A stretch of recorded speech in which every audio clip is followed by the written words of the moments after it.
Shahriar Iftekhar Fuad, chairman গণমুক্তি জোট। Chairman গণমুক্তি জোট। ধন্যবাদ। আপনাদের সবাইকে জানাচ্ছি শুভেচ্ছা অভিনন্দন। আমি ডক্টর শাহরিয়ার ইফতেখার ফুয়াদ, আমি গণমুক্তি জোটের চেয়ারম্যান।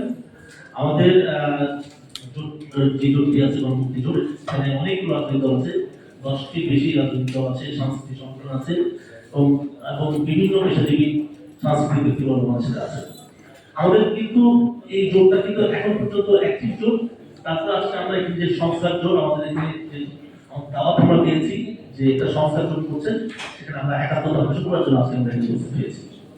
আসলে আমরা যদি দেখি যে 24-এ যে গণঅভ্যুত্থান হয়েছে, তার মূল যদি আমি একেবারে একটা বিষয় যদি বলি, মূল বিষয় সেটা হচ্ছে বৈষম্যহীন সমাজ ব্যবস্থা, বৈষম্যহীন অর্থনৈতিক ব্যবস্থা। এটাই কিন্তু মূল। আমরা যদি দেখি 53 বছরে বাংলাদেশে যে দেখা গেছে যে সমাজে এবং অর্থনীতিতে ব্যাপক বৈষম্য তৈরি হয়ে গেছে। সেই বৈষম্যের পাওয়া হয় না, হ্যাঁ বা ব্যাকরণের যুদ্ধ, কেউ পেয়েছে কেউ পায় নাই। যারা পায় নাই তারাই কিন্তু ঐক্যবদ্ধ হয়েছে, তারা ঐক্যবদ্ধ হয়েই কিন্তু এই সংগ্রামী আন্দোলন। এখন আমরা যদি দেখি এর আগে 90 কিন্তু গণঅভ্যুত্থান হয়েছে, সেটা হয়েছিল আইনের শাসন, সুশাসন, ন্যায় বিচার, বিচার ব্যবস্থার জন্য এবং গণতন্ত্রের জন্য। কিন্তু আমরা 90 গণঅভ্যুত্থান কিন্তু আমরা ধরে রাখতে পারি নাই, কারণ 90-এর পরে যে সমস্ত রাজনৈতিক দলগুলো ক্ষমতায় আসছে, তারা এই একই রকম ভাবে চালিয়েছে।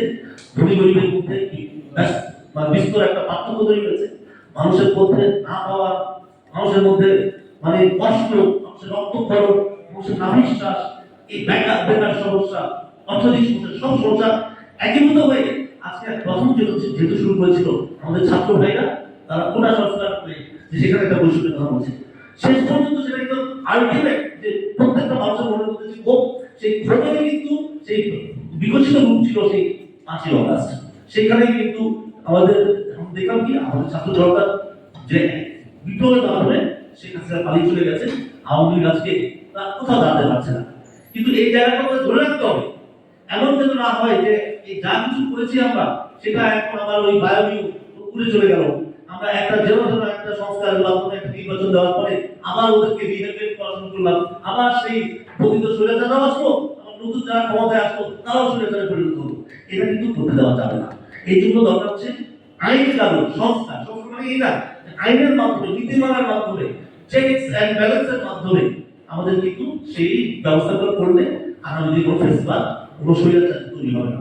তো আজকে আমি এখানে উপস্থিত হয়েছি, আমি এখানে আমাদের এখানে যিনি উদ্যোক্তা এই মানে সংস্কার জোটের মেজর আহসানি ভাই, ওনাকে আমি শুভেচ্ছা জানাই, বিনোদন জানাই। আমরা তো উদ্যোগ নিয়েছেন এবং ওনার সাথে আমরা একাত্মতা পোষণ করি।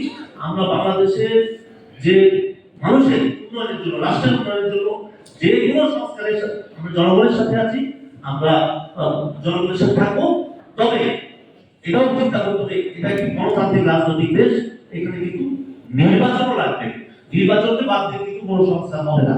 তবে নির্বাচনে যাওয়ার জন্য আমরা এই সংস্কারের পথটা মসৃণ করে এবং আগামী দিনে নির্বাচনের পরেও যাতে সংস্কারটা অব্যাহত থাকে সেই ব্যবস্থা করে একটা সুখী সমৃদ্ধ বাংলাদেশ তৈরি করতে হবে। এগুলি আমরা খুশি করছি। সবাই ভালো থাকুন।